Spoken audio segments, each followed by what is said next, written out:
Well, smoke is in the air, and fires continue to burn on several fronts in and around Central Oregon. On top of that, it is extremely dry, and temperatures are near average for this time of the year with no precipitation in sight. Hey everyone, I am Darrell Winninger. I'm the Chief Meteorologist at Central Oregon Daily News, and across the high desert, these have been the conditions even through this weekend. Now today, temperatures were near and a little below where they were 24 hours ago. When we look through several of the cameras, both Oregon Hazard Labs and others, what we see is a lot of smoke. We also see very little in the way of cloud cover, definitely no precipitation in sight. So we are about to do a deep dive into your most reliable forecast. Look at what the changes we have seen, what's coming up around the corner, and what that really means as far as impacts across Central Oregon. So let's get right into it. First and foremost, we're going to look a little bit closer at a couple of these cameras. Specifically, we're looking at the bench fire. Now, with the bench fire, we do have a towering pyrocumulus cloud coming off of that. You can see it from the Klein Buttes camera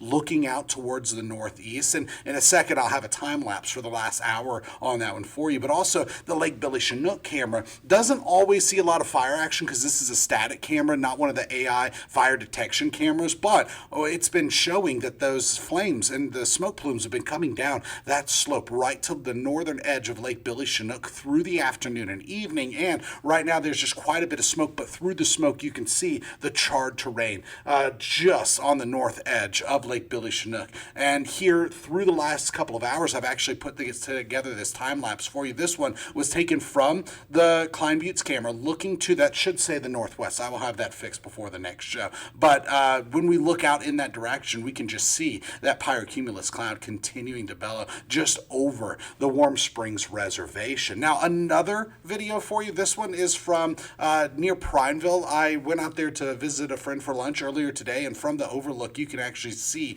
that smoke coming off of the ridge line of the Ochoco. So this is the other side of the map. This is the Roe Creek complex that we're looking at there. Now, when it comes to air quality, it's not too bad at the moment, but I'm going to use this map to zoom in just a little bit. So when it comes to the bench fire, that's coming right up to the edge of Lake Billy Chinook, and it's going much further to the north, even that perimeter coming up into southern Warm Springs proper. And so it also, over the weekend, this bench fire crossed over the Deschutes and into the other parts of Jefferson County. Now, here's the kicker. This used to be two different fires. This was the bench fire, and this also was the Beachcomb fire. Those two merged during the weekend. Also, a lot of mergers happened over the Roe Creek complex, because if you remember this time last week, we had the Brewer fire that started near Brewer Reservoir and came down to just north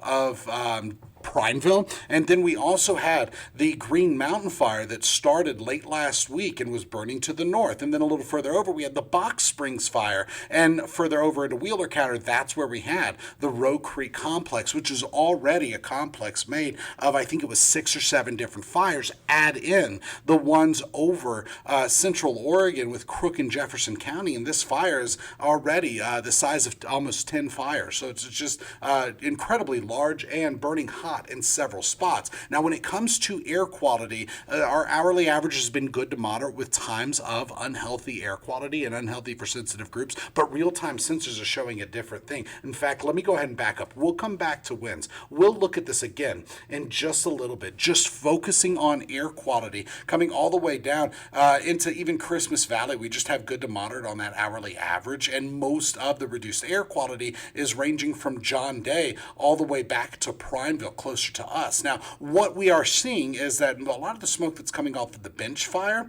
as well as the Roe Creek complex, is working its way to the southeast. Now, the kicker with that is that later on tonight, as winds taper and swing around to the south, that's going to come into other parts of Central Oregon. But we're not quite done with exploring, because when it comes to roads, it doesn't show it on this map, but I'm going to use this map to illustrate it. From Prineville going up to the northern parts of the Ochocos, this whole stretch is actually closed on Highway 26, but it's also closed on Highway 20 west of Burns. In fact, there is a detour in place to get around that. If you're headed out to Ontario or trying to get over to Idaho, you have to take 78 down to 95 and cut back up. So it adds a lot of time to your travel, and that's because of a different fire that also prompted some.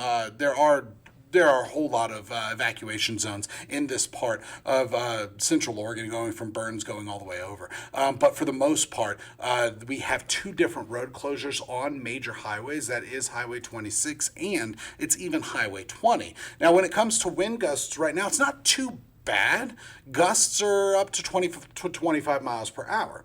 But you add in the super dry conditions, you add in the fires that are already blazing, and those gusts are not helpful, especially when they're right around some of these fires. Now, when it comes to winds, that trend is going to keep us in the 10 to 20 mile per hour range with gusts as high as 25 to 30 miles per hour until we get to around and after midnight. So let's say 9 p.m. That's when we start to taper off. Then overnight, we're looking at a gentle breeze. By tomorrow, it gets breezy at times again, specifically during the afternoon and evening hours. So that's just going to be a trend that we're continuing to track here through the next several days, and really as long as those fires continue to burn each afternoon that gets breezy does not spell for good news. And so when it comes to satellite and radar, there's just nothing in sight, and that's because of a broad ridge of high pressure that's anchored over the Pacific Northwest. Now, the closest precipitation is way out over into Idaho, southern Idaho, from between Twin Falls and Pocatello, going all the way over to the Montana County, or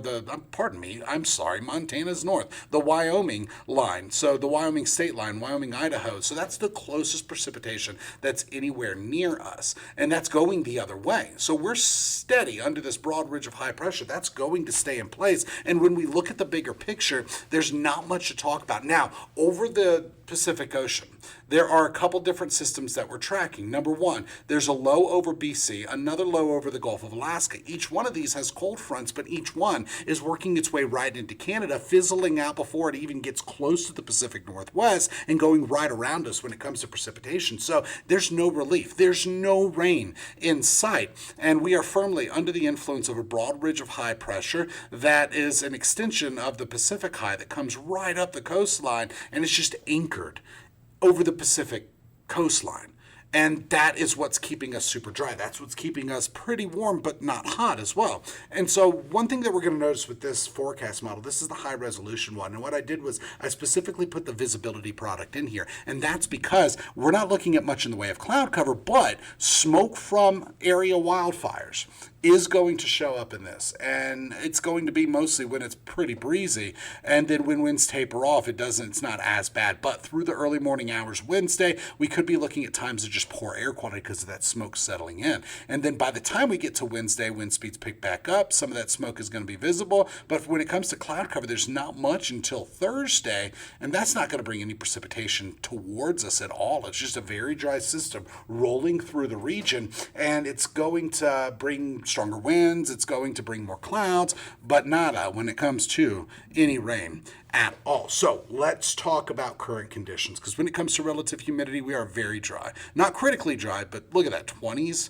percentage-wise, teens, 37% in sisters, that's pretty dry.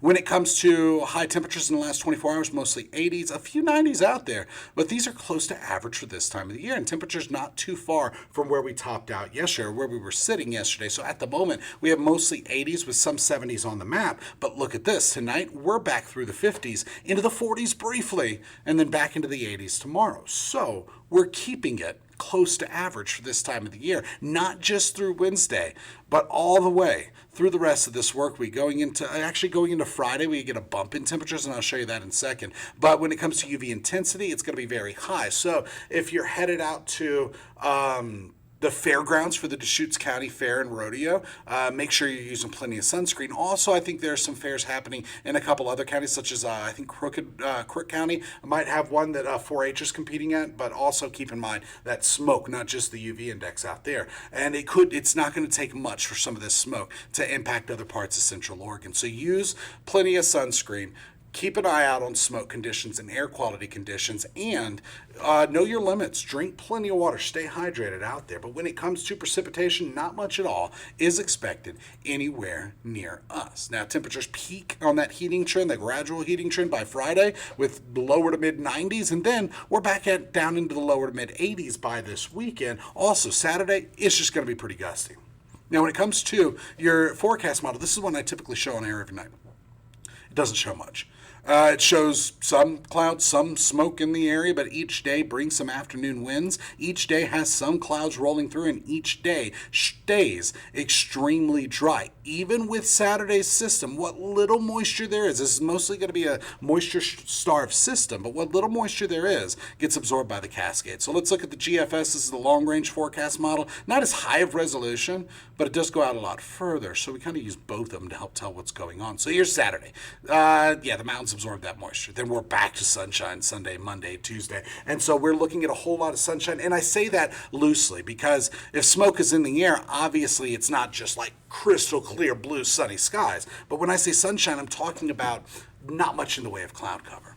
Between now and Friday at 11 p.m., no precipitation in sight. Between now and Monday at 5 p.m., some showers west of the Cascades. That's Saturday's system. The mountains just absorb all that moisture. So for tonight, smoke. 40s, some 50s. By tomorrow, we're talking 80s with a few 90s, and we will be live at the Deschutes County Fair and Rodeo. It's going to be fun. We're doing it again, live. And by the time we get later through this weekend, it's really going to be heating up Friday. Then temperatures come back down Saturday. But Saturday is going to be gusty again. So you know what that means. Very dry conditions, gusty winds. Higher elevation or higher fire, critical fire danger is what I'm trying to say. And then some ups and downs in temperatures by Sunday and Monday. By Tuesday, we're back up to either side of 90 degrees. So going forward through the next several days, your headlines for this Tuesday, July 28th, include seasonally warm conditions and dry. It does heat up Friday, then it comes back down on Saturday and Sunday, actually below average for this time of the year. But a rain-free forecast and a hotter Friday is expected. Smoke stays in the planner, and breezy afternoons are expected, which means, well, not good things for fire danger across central Oregon. But when it comes to precipitation, there's nothing in sight. Look at that. Up towards the, getting up towards Seattle, not even the Olympic Peninsula, but the west slopes of the Cascades of Washington, a few sprinkles. That's because of a weak front that's not even coming anywhere near us. But for central Oregon, we dry. We don't even have a lot of cloud cover, and there's nothing expected through the next several days. In fact, days through the 7-day planner, we're dry.